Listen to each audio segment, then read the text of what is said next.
for today's daily briefing on coronavirus. I'd like to update you all on the government's plan to defeat the virus and on the latest developments. I'm joined once again by our Chief Medical Officer, Professor Chris Whitty, and the Chief Scientific Advisor, Sir Patrick Barons. From the very beginning of this crisis, I followed the advice of our world-leading scientists to defeat coronavirus by taking the right measures at the right time. What everybody needs to recognize is that our NHS, like any world-class health service, has only limited numbers of doctors, nurses, and specialist equipment. So the more people who become sick at any one time, the harder it is for the NHS to cope. And so it's vital to delay the spread of the disease and reduce the number of people needing hospital treatment at any one time. That's why we've given the clear instruction that people must stay at home unless they have one of the reasons we've set out. And with your help, we will slow the spread of the disease.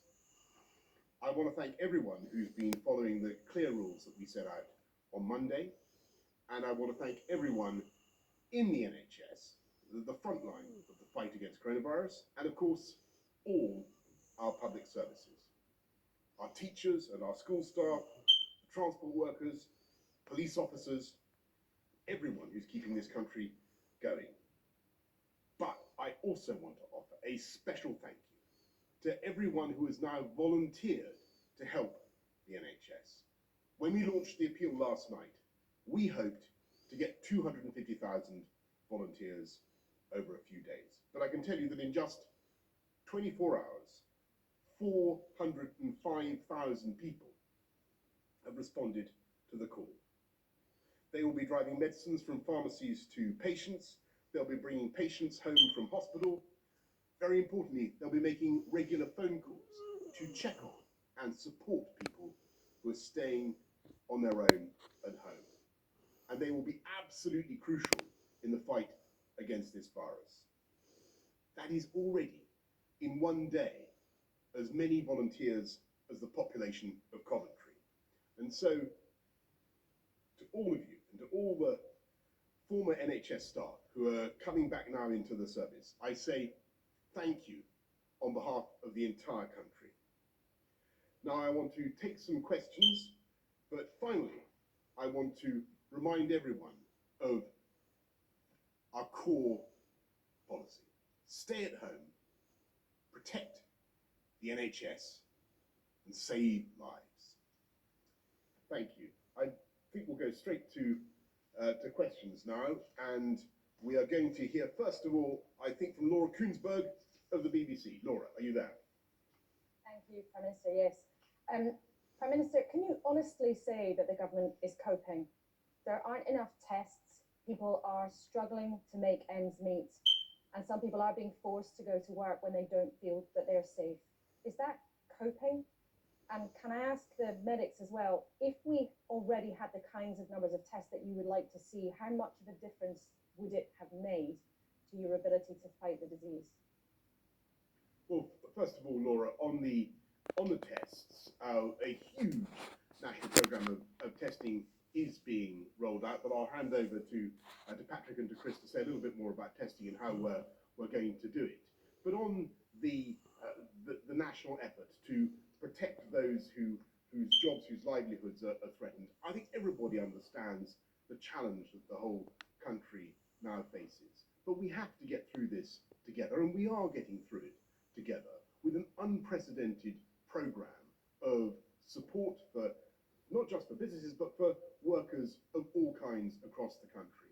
Never in our history has the government put its arms around people in the way that we are doing now to help them get through this difficult time. And yes, it's absolutely true that the measures to support people in employment are exceptional and extraordinary. 80% of your salary up to £2,500 per month were standing behind.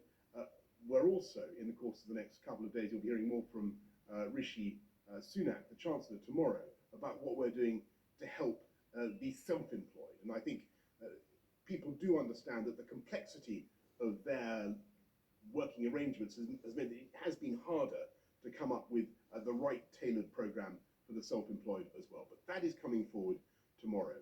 And yes, I do think that when you look at the sheer scale of what the government is doing to get this country through, we will, to answer your question directly, we will cope, and we are coping very well indeed under the most challenging possible circumstances. But the most important thing to enable us to get through it well together and to come out well together, as I think we can, as I know we can, is that we all follow the instructions that the government has given. Stay at home, protect the NHS, and that's the way to save lives. But on testing, perhaps, Chris, would you like to say some more? In terms of testing, there are a variety of different things you use testing for, some of which we have tests available for and have done throughout, some of which we do not. So I'm going to run through them because they're different answers depending on which you're talking about. Starting off with the antigen testing, which is testing for people who've currently got a disease. We initially were using that to help screen people who came from high-risk countries. When that ceased to be a sensible policy, we moved on to testing people in intensive cares and in hospitals, and we have sufficient tests for that at the moment. The system for that is working fine and is being scaled up. So that side of testing is in place and is working well. So if the patient gets as far as a hospital, we're confident on the testing and on the scale-up. The thing we would like to do next, which would certainly make a difference, less to the disease, but definitely to the NHS, is being able to test NHS and other critical workers who are self-isolating, who currently are not being tested because we do not have sufficient testing. And this is a global problem because basically every country is wanting this new test, which for a disease that wasn't actually being tested for anywhere three months ago. So everybody wants this. So there is a global shortage, and that's a bottleneck for us. But the next priority is to get critical workers back to work, or to say to them, you have got this. So we definitely would like that, not to fight the disease, but to support the NHS. Once we have more testing than we need for that capacity, then we want to go out to test a much wider range of people with mild symptoms. Some people are already having it as part of our surveillance system, but we would obviously like to go wider, but that's the prioritisation list. And then separately, there are the tests which we will want to have, which are not yet absolutely evaluated, but are going to be critical once you've got them, that can tell someone whether they have had the virus. So this is the antibody test. You can't do that in the first few days after someone's had a fever, but after a few weeks, possibly as short as 1 week. And that will allow us to be able to say to NHS workers, to other workers, look, you've had this infection at least for the short time and possibly for quite a long time. We think it's likely you're protected against this, and you can go back to work and be confident if you get another cough and fever, that is not going to be coronavirus. But that's a sort of technology that's quite close, and it's being evaluated this week, but it's not there. On the first one, our bottleneck is largely global shortages, which we are obviously doing our level best to free up, because it would make it a lot better for us to be able to test healthcare workers now, for sure. Right, again, you want to add on? Well, I mean, testing is crucial. It's absolutely crucial, and yes, we need more of it, as Chris has said.